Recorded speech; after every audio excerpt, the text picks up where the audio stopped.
pretty sure that one of the most remade stories in the world is the story of Robin Hood and his merry men. Offhand, I can think of Kevin Costner's Robin Hood, I can think of the new one, which was not so great, and I can think of Robin Hood Men in Tights, which still makes me giggle to this day. We have a penchant for the vigilante, for the guy who's doing the right thing outside of the law. We also have a love for the story told of the violence done for the right reasons, but perhaps in the wrong way. It is also the theme of today's video. I would like to discuss vigilantes in fantasy, as well as militant social change organizations. My name is Marie Mullaney, and this is another episode of Just in Time Worlds. If you would like to get involved in the conversation, find out more about my book, and generally connect, I do have a Discord server, and you can join the conversation on the link down below. Let's get cracking. First, let's define what we're actually talking about here. Vigilantes are people who are enforcing the law because the authority which is supposed to is considered to be inadequate, or not doing a good job, or perhaps is unjust. Typically, this is your superhero style of hero, where you have someone who has special powers who is enforcing the law in a manner that would be impossible for the normal agents of governments. Good examples include Superman, the Avengers, any of the DC heroes really. The whole Arrowverse is flooded with vigilantes of this nature. A militant organization that is agitating for social change is a very different thing. That is an organization that is striving to change the society to which they belong because they believe that that society is unjust and exclusionary, and they are willing to use violence in order to achieve that end. Vigilantes mostly come into being because the actual state, the government, is inadequate. Generally speaking, they are not opposed to the government. They are seeking to enhance the government, either because the government is incapable or because certain elements of the government is unjust. But they are not agitating for major social change. The primary driving plot behind vigilantes is when they go too far. Where is the line with a vigilante? If you consider the Age of Ultron, this was the primary driving plot that came out of that movie and that led into Captain America: Civil War. The vigilantes going too far and causing more harm than they cause good. If you're going to use a vigilante, the line to play with, the part that's interesting about a vigilante, is that line between when do you go too far, where do you cross the line and move from being a force for good, even if you act outside the law, to a force for not good, a force for evil, because of your criminal actions. Now, as I said, vigilantes still in general support the concepts of the government, even if they feel that the government is inadequate. The other organization that acts outside the law on a consistent way is your militant social change organizations. These are organizations that are actively seeking to change the society they live in and the government that runs that society. A good example of a militant organization that agitates for social change comes to us from Avatar: The Last Airbender. There is a teen called Jet who runs a gang of kids that are opposing the Fire Nation. Now, there is no argument that the Fire Nation is an oppressive and unjust regime, especially as depicted in the Nickelodeon series. However, Jet seeks to overthrow them at all costs, including the cost of innocent lives.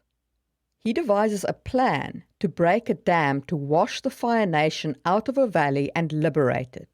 The cost of this plan is that an Earth Kingdom village will be drowned and the people killed. Jet argues that this cost is worth it to defeat the Fire Nation.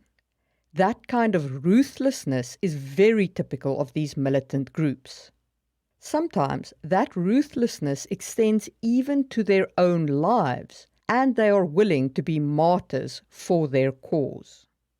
An interesting take on martyrdom and on how militant social organizations can use martyrdom in order to effect change comes from Brandon Sanderson's books. Now, I am unfortunately going to spoil The Final Empire from Brandon Sanderson. If you have not read that book, please skip ahead now to the next chapter. The chapter you're looking for is V for Vendetta. Okay, I hope everybody skipped ahead to the next chapter. Let's quickly talk about The Final Empire. In the world where The Final Empire is set, the Skaa are peasants who live short and brutal lives. The nobility are almost all mages called Mistborn in this world. Kelsier, who is a half-Skaa thief, discovered that he was Mistborn and escapes the pits of Hathsin, a brutal prison camp.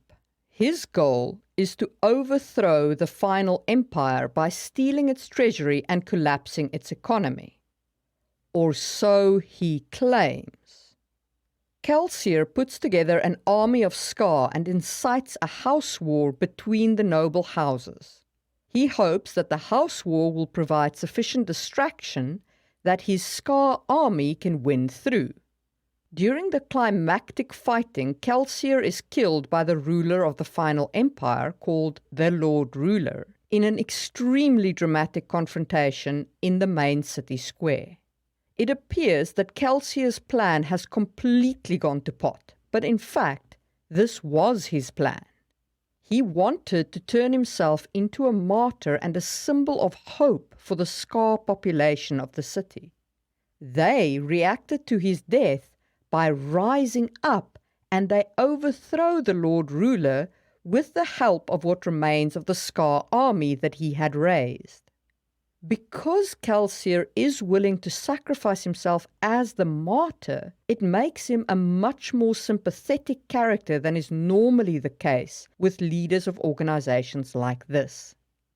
It is much more normal to have extremely unsympathetic leaders, even if they do have a tragic backstory, in charge of military organizations. And that is the subject of my last example. It is absolutely impossible to discuss militant social organizations and not talk about V for Vendetta. In the movie, they make V's character a lot more sympathetic than in the book. In the original graphic novel, V is a very unsympathetic character. Not only is he unsympathetic, but he is ruthless. He is willing to torture, to psychologically manipulate, to gaslight, to do anything he needs to do in order to achieve the overthrow of government. Which of course brings up the question of how is he that different from the agents of government who do more or less the same thing? And that is the interesting line that you can play with militant social organizations is, when do they become the government? When do they turn from being organizations that agitate for change into organizations that are just as oppressive as the regimes they have overthrown? And nowhere is this more clearly illustrated than in the classic George Orwell's Animal Farm. In Animal Farm, and I don't think this is a spoiler as the book is truly ancient, but if you think it's a spoiler, you can go ahead and skip ahead. So Animal Farm. A group of animals overthrow their human overlords on a farm. They start to run the farm as the owners of the farm. It's an allegory based on communism taking over. Now, as the animals deal with the outside world, sell their produce and so on, the pigs who've taken over the running of the farm gradually become more and more human. And this is shown in the chant of the sheep, who start by saying 2 legs bad, 4 legs good. And then in the end, they say 4 legs good, 2 legs better. And that slow, gradual change of the revolutionaries who become, in effect, the same as what they were. That is a very interesting line to play with from a militant social organization perspective. How do you use organizations and people that act outside the law? How do you build believable organizations like that, or vigilantes? The first is there must be a clear need or a clear lack. In the case of a vigilante, you're going to need a lack of policing. For some reason, the state cannot cope with their policing mechanics. In the case of your militant social organizations, the state must be unjust. There must be unhappiness. Happy people do not turn from living happily inside the law to being super unhappy outside the law, agitating for change, or even dispensing justice off their own bat. You need a really good story for your main protagonist. They need to have suffered at the hands of criminals, a la Peter Parker and his uncle who died, or they need to have suffered at the hands of the state, like in Jet's case from The Last Avatar. There needs to have been a strong initiating event that has set them on this path. You're going to need some kind of internal rules for your vigilantes and for your militant social organizations. How far is too far? In the vigilantes' case, do they kill people?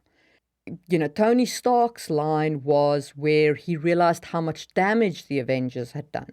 His fear of the space invasion caused him to basically destroy Sokovia. That was a big line for him to cross. So you need to establish those kinds of internal lines, because that is where your conflict will lie. And in conflict lies story. Or is your organization willing to go 51, 49%? Is that a good enough percentage-wise weighing the matter up? Your vigilante, is he willing to kill people but only bad guys? What is their internal honor code, and how far are they willing to go? And then finally, from where do you want to tell the story? Do you want to tell it from inside the organization or from outside the organization? If you're telling it from inside the organization, you're going to need to make the organization reasonably sympathetic. If you're telling it from outside the organization, obviously you need to make the state, while oppressive, reasonably sympathetic. And that is my take on building organizations that act outside the law for political reasons. In this case, vigilantes and militant social organizations. I hope that you have enjoyed this video. I am looking for ARC readers for my book, The Hidden Blade, which comes out soon. Join the conversation on Discord, and I will see you soon for another episode of Just in Time World.